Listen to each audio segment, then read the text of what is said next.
अवधूत चिंतन श्री गुरुदेव दत्त श्री स्वामी समर्थ. बाळा, बरेच झालं तू या संदेशाकडे दुर्लक्ष नाही केलंस. आज साक्षात मी तुला माझे आशीर्वाद प्रदान करत आहे. बाळा, आपण लोकांसाठी करत असलेल्या गोष्टी तोपर्यंत त्याच्या लक्षात येत नाही जोपर्यंत आपण त्या गोष्टी करणं थांबत नाही. होय बाळा, जर आपल्याला सत्य माहीत असेल आणि तरीसुद्धा त्यावर कोणी खोटं बोलत असेल तर आपल्याला हमखास हसायला येतं. तुमचा अनादर हे कोणालाही सोयीस्कर होईल अशी तुमची वागणूक अजिबात ठेवू नका.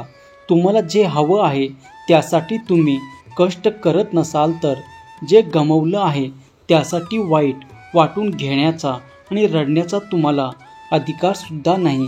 समोरच्याला जे ऐकायचं आहे तेच बोलत बसू नका, कारण तुम्हाला जे बोलायचं आहे सांगायचं आहे ते समोरच्याला ऐकण्याची सवय होऊ द्या. बाळा, संयम म्हणजे काही तर जेव्हा तुम्ही खूप अतिउत्साहात असता आणि तरीही तुम्ही शांत राहता आणि स्वतःला समजून घेता, तो असतो संयम. आणि मला माहीत आहे बाळा, मी तुझ्यावर खूप प्रेम करतो. तू माझा लाडका भक्त आहेस. सहमत असाल तर व्हिडिओला लाईक करा आणि कमेंट बॉक्समध्ये श्री स्वामी समर्थ असे टाईप करा. आपल्या आयुष्यातील सर्वात मोठी चूक म्हणजे लोक आपल्याला तेच प्रेम देतील जे आपल्याला हवं आहे याच्यावर विश्वास ठेवणे. त्यामुळे तुम्ही भगवंतावर ते विश्वास ठेवा. प्रत्येक गोष्ट आपल्या मनासारखं होत नसतात. काही गोष्टी ह्या नियतीने ठरवलेल्या असतात आणि आर्थिक परिस्थिती वाईट असेल तर पैसा मिळवण्याचे कमवण्याचे चांगले मार्ग तुम्ही शोधायला लागा. प्रेम अपयश आल्यास निराश न होता खचून न जाता तो विषय शक्य होईल तितक्या लवकर सोडून द्यायला शिका. हे इतकं सोपं नाही, पण प्रयत्न करा. त्याला पर्याय नाही. तिथेच त्या नात्याला पूर्ण विराम द्या आणि करिअर करण्यात किंवा इतर गोष्टी करण्याला महत्त्व द्या, कारण आयुष्यात पुन्हा एखादी चांगली व्यक्ती येऊ शकते. आपलं काय चुकलं याचा विचार करा आणि त्या चुका सुधारण्यावर भर द्या. जे समोर आहे ते स्वीकारून पुढे चला. झालं गेलं विसरून जा. परिस्थिती बदलण्यासाठी किंवा त्यातून बाहेर येण्यासाठी स्वतः प्रयत्न करा. तुम्ही प्रयत्न करताना जर तुमच्या पाठीशी भगवंत नसेल तर मग विचार परिस्थितीनुसार तुम्ही वागायला शिका. गरज ओळखून पैशाचा वापर करा. हे जमत नाही, हे येत नाही, यामुळे सगळं अडलं आहे असं बोलण्यापेक्षा जे येत नाही ते शिकून घ्या आणि प्रत्येक गोष्टीत यश प्रदान करा. सहमत असाल तर चॅनलला सबस्क्राईब करा आणि हा संदेश आपल्या प्रियजनांना शेअर करा. एखाद्या घरात एक व्यक्ती कमवत असतो, पण अचानक तीच व्यक्ती अकाली मृत्यू पावते. अशा वेळीची परिस्थिती उडवते ती वाईटच असते, पण त्या परिस्थितीत जास्तीत जास्त वेळ न घालवता पुढे काहीतरी गोष्टी मांडून ठेवले आहेत हा विचार करून त्यातून बाहेर हे पडलं पाहिजे. खरंच माणसाला वाईट काळातून वाईट परिस्थितीमधून बाहेर यायचं असेल तर त्याने भावनिकदृष्ट्या जास्त गुंतवून न पडता प्रॅक्टिकली विचार करणं गरजेचं. खरं तर वाईट परिस्थितीतून बाहेर पडणं सहजासहजी कोणालाही शक्य नसतं, परंतु ते अवघडही नाही.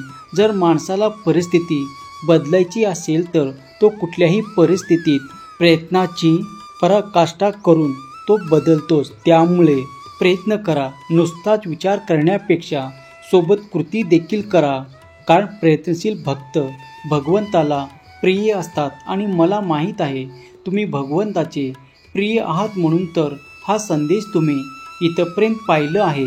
आताही चॅनलला सबस्क्राईब केलं नसेल तर चॅनलला सबस्क्राईब करा आणि हा संदेश 2 जणांना शेअर करा आणि भाग्यवंत ठरा. आपला दुःख प्रत्येकाला तुम्ही सांगत बसू नका, कारण प्रत्येकाकडे मलम नाही, पण मीठ मात्र सगळ्याकडे आहे. या पृथ्वीवर ते सुखी समाधानी असा कोणीही नाही. एक लक्षात ठेवा, या पृथ्वीवर असा कोणीही नाही ज्याला दुःख समस्या नाही. आव्हाने जीवनाचा भाग आहे. फक्त एक मृत व्यक्ती आहे, त्याला कोणतेही आव्हान नाही. तुम्ही स्वतःला तुमच्या मनात ज्या पद्धतीने इमॅजिन करता त्याचा तुमच्या आनंदावर परिणाम होऊ शकतो. म्हणून तुम्ही स्वतःला एक मूल्यवान आणि सुंदर व्यक्ती आहात असे इमॅजिनेशन करा आणि बघा लोक तुमच्याबद्दल काय बोलतात यावर काहीच विचार करू नका. काही लोक दुःखी असतात, ते फक्त तुम्हाला वाईट वाटण्यासाठी काहीतरी बोलू शकतात. कधीही मैत्री करताना वाजवी लोकांशी करा, जे तुम्हाला आनंद देतील.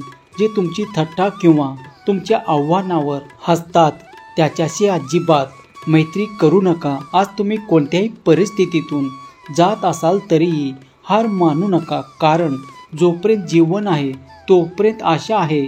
आशा आहे तिथे निराशा नाही. खूप प्रार्थना करा. प्रार्थना एक उत्तम प्रेरक आहे.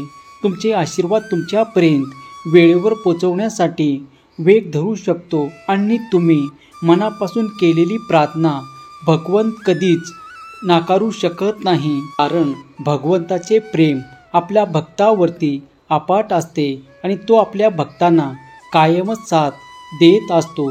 विश्वास असल्यास स्वामी माऊली माझ्या पाठीशी असे टाईप करा. तुम्ही प्रत्येक क्षणी धोका पत्करा. जर तुम्ही नाही पत्कारला तर तुमच्या मनातील इच्छा या पूर्ण होणार नाहीत.